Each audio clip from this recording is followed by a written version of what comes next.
Ya, Assalamualaikum warahmatullahi wabarakatuh. Berjumpa lagi pada modul interaktif Action Database pada pertemuan ke-10 dan pada kali ini kita akan membahas mengenai basis data terdistribusi. Ya, sebelumnya perkenalkan, saya Niko Aisyah Jafari, NRC 21 Montong 3121021 dan dosen pembimbing Bapak Rangga Asmara Eko MPA. Ya, langsung saja. Jadi pada materi pada kali ini kita akan membahas mengenai 10 pokok bahasan utama. Yang pertama, tipe basis data terdistribusi, arsitektur basis data terdistribusi, penyimpanan data pada sistem terdistribusi, manajemen katalog terdistribusi, query terdistribusi, join pada DBMS terdistribusi, optimasi query pada DBMS terdistribusi, mengubah data terdistribusi, login pada sistem terdistribusi, dan yang terakhir distributed and recovery. Ya, langsung saja di sini ada tujuan belajar yang perlu kita capai pada kelas ini. Yang pertama, memahami perbedaan DBMS terdistribusi dan DBMS terpusat. Yang kedua, memahami arsitektur basis data terdistribusi. Yang ketiga, memahami penyimpanan data katalog data pada sistem terdistribusi. Yang keempat, memahami query join dan optimasi query pada DBMS terdistribusi. Yang kelima, memahami bagaimana mengubah data dan melakukan login data pada DBMS terdistribusi. Dan yang terakhir, memahami bagaimana menangani kegagalan pada sistem terdistribusi. Ya, sebelum kita melanjutkan pembahasan pada bab 10 ini tentang basis data terdistribusi, di sini ada pendahuluannya. Pada basis data terdistribusi, data disimpan pada beberapa tempat atau yang biasa dikenal dengan site. Setiap tempat diatur dengan suatu DBMS yang berjalan secara independen data terdistribusi. Pemakai tidak perlu mengetahui letak suatu data. Transaksi terdistribusi otonomi atau yang biasa dijabarkan, pemakai dapat menuliskan transaksi yang mengakses dan mengubah data pada beberapa tempat. Yang masuk pada pokok bahasan pertama, jadi pada tipe basis data terdistribusi. Di sini dibagi menjadi dua. Yang pertama, homogen dan yang kedua heterogen. Unit yang pertama, homogen, adalah suatu sistem di mana setiap tempat menjalankan tipe DNS yang sama. Jadi di bawahnya itu ada penjabaran, pengilustrasian melalui gambar. Di situ ada 3 DBMS yang saling berhubungan dan diatur pada sebuah gedung. Seperti itu, dan pada jenis tipe data terdistribusi yang dua, yaitu heterogen, adalah suatu sistem di mana setiap tempat yang berbeda menjalankan tipe DBMS yang berbeda, atau yang biasa dikenal relasional dan non-relasional. Arsitektur basis data terdistribusi dibagi menjadi dua alternatif, yaitu arsitektur client server, arsitektur collaboration server. Ya, pada satu arsitektur pertama, yaitu arsitektur client server, sudah kita bahas juga pada pertemuan sebelumnya. Ya, langsung saja penjabaran mengenai dari arsitektur client server. Yaitu client server, yaitu sistem client server mempunyai satu lebih proses client dan proses server, dan juga sebuah proses client dapat mengirim query pada sembarang proses server. Begitu diilustrasikan bahwa yang pertama di situ ada query yang menuju ke dalam client yang mengoperasikan data, dan nanti data tersebut akan langsung ditujukan ke server terkait. Klien bertanggung jawab pada interface user, sedangkan server mengatur data dan mengeksekusi transaksi. Alasan arsitektur ini menjadi populer adalah implementasi yang relatif sederhana karena pembagian fungsi yang baik dan sederhana yang tersentralisasi mesin server yang mahal sehingga utilitas tidak terpengaruh pada interaksi pemakai. Klien dapat menjalankan interface berbasis grafis sehingga lebih mudah dibandingkan dengan interface server yang tidak user friendly. Pada saat menuliskan aplikasi client server, perlu diingat batasan antara kedua yang berorientasi hubungan. khususnya membuka kursor dan mengambil tuple pada suatu waktu, membangkitkan beberapa pesan dan dapat diabaikan. Yang kedua, alternatif arsitektur yang kedua yaitu arsitektur collaboration server yang digunakan untuk mengurangi perbedaan yang digunakan pada arsitektur client server. Terdapat sekumpulan server berbasis data yang menjalankan transaksi data lokal yang bekerjasama mengeksekusi transaksi pada beberapa server. Jadi situ ada ilustrasinya juga. Jadi pada yang pertama ada query yang di dalamnya ada proses antar server yang melakukan proses transaksi data secara lokal.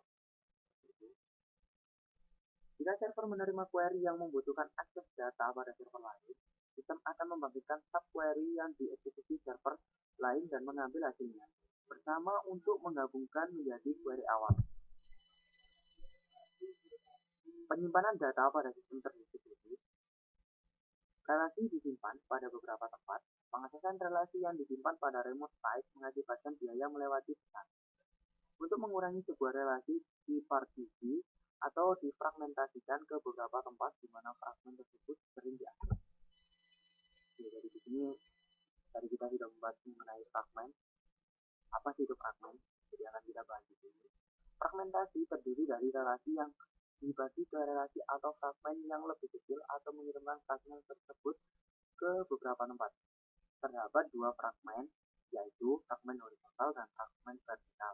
Jadi di situ diistilahkan pada sebuah tabel, yaitu pada tabel ungu di situ dijelaskan, dicontohkan bahwa diilustrasikan sebuah fragmen vertikal, sedangkan pada tabel hijau di situ diilustrasikan bahwa itu merupakan fragmen horizontal. Ya, apa sih fragmen horizontal itu? Adalah setiap fragmen terdiri dari sebuah subset baris dari relasi asal. Sedangkan pada fragmen vertikal adalah setiap fragmen terdiri dari sebuah subset kolom dari relasi asal. Selanjutnya, replika. Apa itu replika? Replika merupakan proses menyimpan beberapa kopi dari sebuah relasi atau fragmen relasi. Keseluruhan relasi pada satu tempat atau lebih. Berikut adalah ilustrasi replika.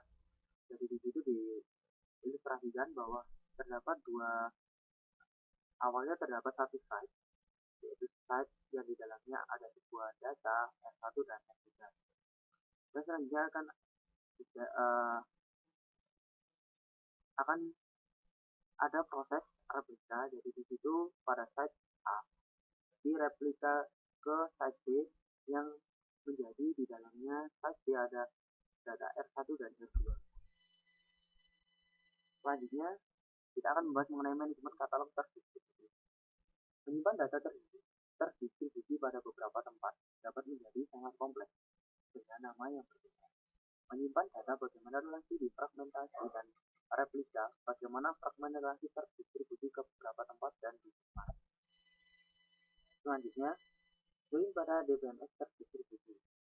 Di sini dicontohkan, London menyimpan 50 halaman Tyler dan Paris mempunyai 1000 halaman record.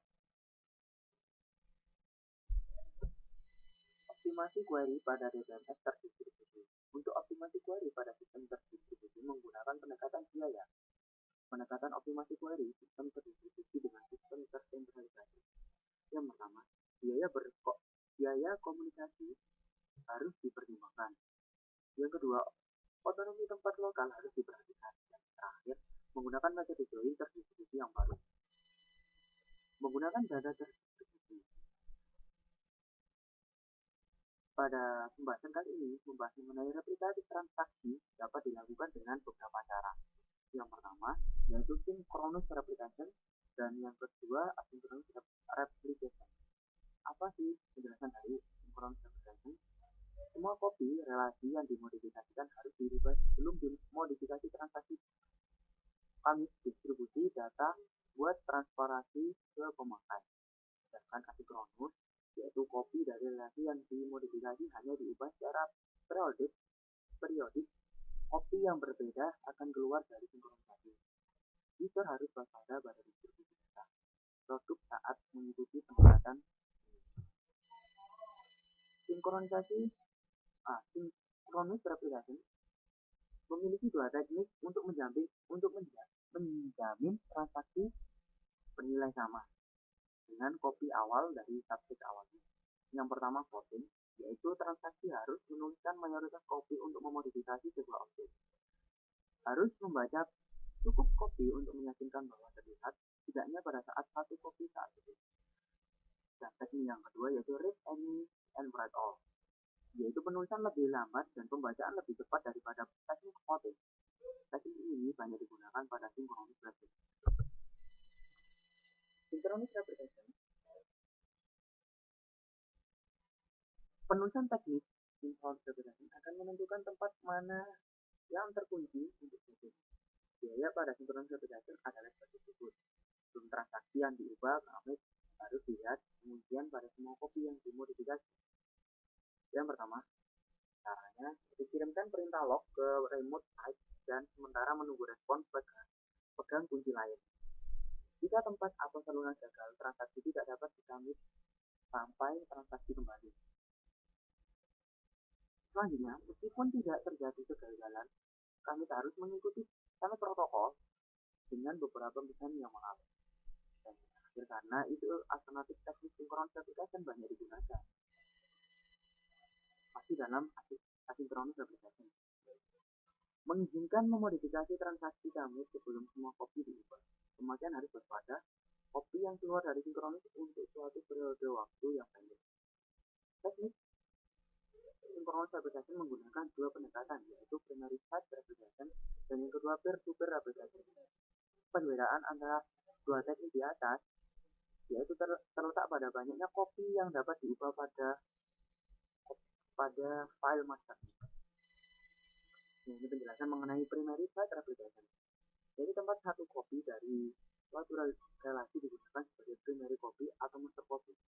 Replika pada tempat lain tidak langsung dirubah primary copy, dipublikasikan tempat lain untuk menjalankan fragment ke relasi ini. Terdapat beberapa copy benar pada fragment relasi ini. Isi utama adalah bagaimana perubahan primary copy dapat dipropaganda ke copy sekunder. Hal ini dapat dilakukan dalam dua hal. Yang pertama, ambil pengubahan yang dibuat dengan transaksi kami. Dan yang kedua, aplikasi perubahan tersebut. Implementasi langkah capture. Langkah capture diimplementasikan dengan satu dari dua pendekatan, yaitu log-based capture dan yang kedua procedural capture. Log-based capture digunakan untuk membangkitkan change data table atau yang biasa dikenal dengan CDC. Jika hal ini dikerjakan ketika log terakhir ditulis ke disk, harus menghapus perubahan ke subsequent yang dihentikan transaksinya. Procedural capture, sedangkan pendekatan yang kedua procedural capture, yaitu suatu prosedur yang dibangkitkan secara otomatis untuk mengerjakan capture. Implementasi capture dengan log-based capture lebih baik karena lebih murah dan lebih cepat, tetapi harus memahami detail dari properti log. Implementasi langkah apply. Proses apply pada tempat benar secara periodik mengakibatkan perubahan ke table CDC dari primary site dan mengubah copy. Barrel didefinisikan oleh timer atau pemakai aplikasi. Replika dapat dipandang lebih dari relasi yang dimodifikasi. Jika hal ini terjadi, replika terdiri dari pandangan material yang naik sebagai perubahan relasi. Dan di sini ada penjabaran juga mengenai penerapan dari langkah FD pada dua teknik tadi. Yang pertama log-based capture ditambah apply yang terus-menerus akan meminimalkan delay pada propaganda perubahan. Sedangkan jikalau diletakkan pada procedural capture ditambah dengan application driver. Apply merupakan cara yang fleksibel untuk perubahan proses. Pembahasan selanjutnya mengenai log pada sistem terdistribusi. Untuk menangani penguncian objek pada beberapa tempat digunakan tiga cara. Yang pertama, subcentralisasi primary copy dan yang ketiga terdistribusi penuh. Sentralisasi adalah satu tempat melakukan semua penguncian dan pembuka untuk semua objek. Sedangkan untuk primary copy Semua penguncian untuk semua objek dikerjakan pada tempat primary copy dari objek tertentu. Untuk pembacaan membutuhkan akses ke tempat terkunci, baik tempat di mana objek disimpan. Selanjutnya, untuk terdistribusi penuh, yaitu penguncian untuk suatu copy pada tempat di mana copy disimpan. Hal ini mengunci semua tempat pada saat menulis objek. Nah, selanjutnya bahasanya mengenai distribution backlog detection. Setiap tempat menangani local wait for deadlock global akan terjadi jika log graph tidak membentuk siklus seperti dapat dilihat pada gambar di bawah ini. Jadi di situ diilustrasikan apabila pada suatu proses lokal graph tidak melakukan siklus seperti yang ada di site A, site B, dan site C, maka akan terjadi backlog. Untuk mendeteksi backlog digunakan 3 solusi, yaitu sentralisasi, hierarki, dan yang terakhir method. Sentralisasi sendiri yaitu dengan mengirimkan semua lokal graph ke satu tempat, sedangkan hierarki mengorganisasi tempat ke dalam suatu hierarki dan mengirimkan lokal graph ke parent dari hierarki. Sedangkan untuk timeout sendiri, yaitu solusi yang terakhir, yaitu dengan menghentikan transaksi jika menunggu terlalu lama. Itu path commit, tempat di mana transaksi asal disebut koordinator, sedangkan tempat lain di mana transaksi mengeksekusi yang disebut subordinat. Jika sebuah transaksi ingin commit, maka koordinator mengirimkan pesan prepare ke semua subordinat. Subordinat memaksa menulis rekaman log abort atau prepare dan mengirim suatu pesan no or yes ke koordinat. Jika mengirim pesan yes, maka koordinat memaksa menulis suatu rekaman log commit dan mengirim pesan commit ke subordinat, ke semua subordinat. Sebaliknya, memaksa menulis rekaman log abort dan mengirim pesan abort, subordinat memaksa menulis log abort atau commit berdasarkan pesan yang didapat yang di depan. Kemudian mengirim pesan ACK ke koordinat tersebut. Koordinat menulis rekaman log end setelah mendapatkan semua pesan ACK. Ya, seperti itu yang beberapa pembahasan pada bab 10 mengenai data terdistribusi. Dan selanjutnya ada beberapa latihan soal pada bab kali ini beserta kunci jawabannya. Jadi pertanyaan pertama, apakah beruntung BPMS terdistribusi dibandingkan apakah keuntungan BPMS terdistribusi dibandingkan dengan BPMS tersentralisasi? Jawab. Pada basis data terdistribusi, data disimpan pada beberapa lokasi dengan tujuan untuk membuat distribusi yang transparan. Pada basis data terdistribusi, distributed data independen. Jika semua lokasi menjalankan perangkat lunak DBMS yang sama, sistem disebut homogen. Selain itu disebut heterogen, sedangkan tidak demikian pada DBMS tersentralisasi. Pertanyaan kedua, gambarkan arsitektur client server dan kolaborasi server.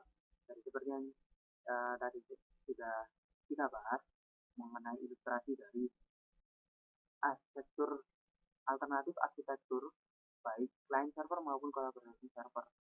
Jadi yang pertama untuk client server sendiri, query akan menjalankan client untuk mengolah sebuah data atau informasi yang data itu diambil atau ditujukan ke server terkait yang sudah diakses. Sedangkan untuk kolaborasi server sendiri, yaitu di mana adanya transaksi server secara lokal, transaksi data dalam satu query.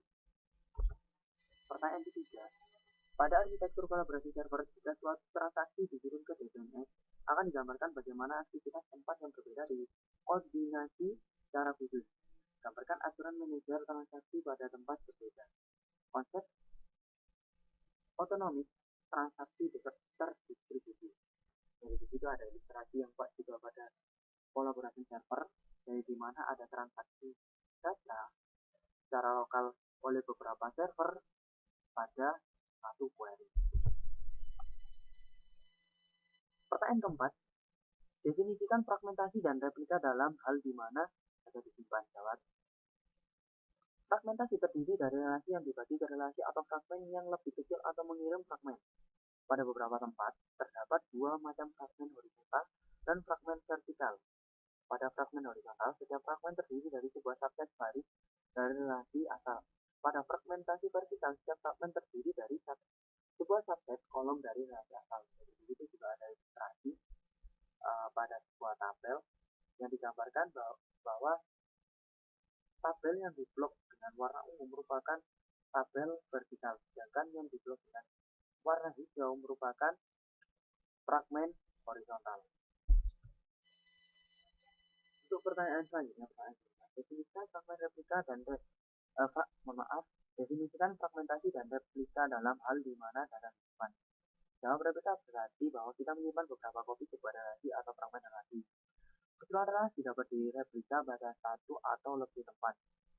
Pada contoh di situ diilustrasikan, jika relasi R1 difragmentasi ke R2 dan R3 kemungkinan terdapat hanya satu kopi R1 di mana R2 adalah replika pada dua tempat lainnya dan R3 replikasi pada semua tempat.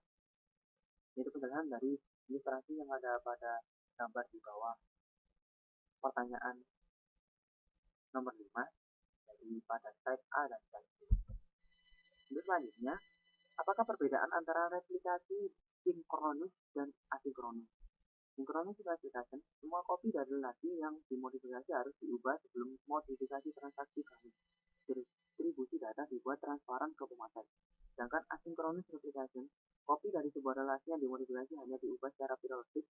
Kopi yang berbeda akan keluar dari sinkronisasi. User harus waspada pada distribusi data.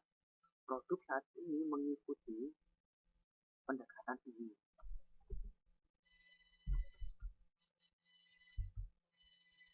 Pertanyaan ke-6. Bagaimana teknik voting dan read one write all diimplementasikan pada replikasi sinkronus? Voting, transaksi harus menuliskan mayoritas kopi untuk memodifikasi suatu objek. Harus membaca cukup kopi yang meyakinkan bahwa terlihat setidaknya satu dari kopi saat itu. Misalkan terdapat 10 kopi. Itu penulisan untuk perubahan 4 kopi untuk pembacaan. Setiap kopi mempunyai nomor versi. Teknik ini biasanya tidak atraktif karena pembacaannya adalah hal yang biasa. Sedangkan penerapan pada read any and write all, penulisan lebih lambat dan pembacaan lebih cepat daripada teknik voting. Teknik ini banyak digunakan pada sinkronus replication. Selanjutnya, pertanyaan ke-7. Berikan penjelasan bagaimana asinkronus replication diimplementasi. Khususnya jelaskan maksud capture dan implementasi applet. Implementasi primary site pada asynchronous replication. Isu utama adalah implementasi primary site replikasi adalah menentukan berapa banyak perubahan ke primary copy di propaganda ke copy sekunder. Perubahan biasanya di propaganda dalam dua langkah yaitu capture dan applet. Perubahan dibuat dengan transaksi commit ke primary copy yang diidentifikasi selama langkah capture dan di propaganda ke copy sekunder selama langkah applet. Selanjutnya pertanyaan ke-8. Apakah perbedaan antara log-based and procedural untuk implementasi capture? Log-based capture adalah log yang digunakan untuk membangkitkan change data table. Jika hal ini dikerjakan ketika log terakhir ditulis ke disk, harus menghapus perubahan ke subsequent yang dilakukan transaksi. Sedangkan prosedural capture adalah suatu prosedur yang secara otomatis dibangkitkan untuk mengerjakan sebuah capture. Pertanyaan ke-9. Mengapa pemberian nama unik pada objek basis data lebih kompleks pada DBMS terdistribusi? Jawabannya yaitu karena jika relasi di fragmen dan tidak bisa, setiap partisi memerlukan nama global yang unik untuk disebut relasi name. Manajemen katalog terdistribusi diperlukan untuk menyimpan rekaman di mana data disimpan. Ya, sekian dan terima kasih atas perhatiannya. Jadi di situ sudah ada pembahasan mengenai bab 10 terkait pasti data terdistribusi. Semoga bermanfaat. Sampai jumpa di pertemuan selanjutnya. Assalamualaikum warahmatullahi wabarakatuh.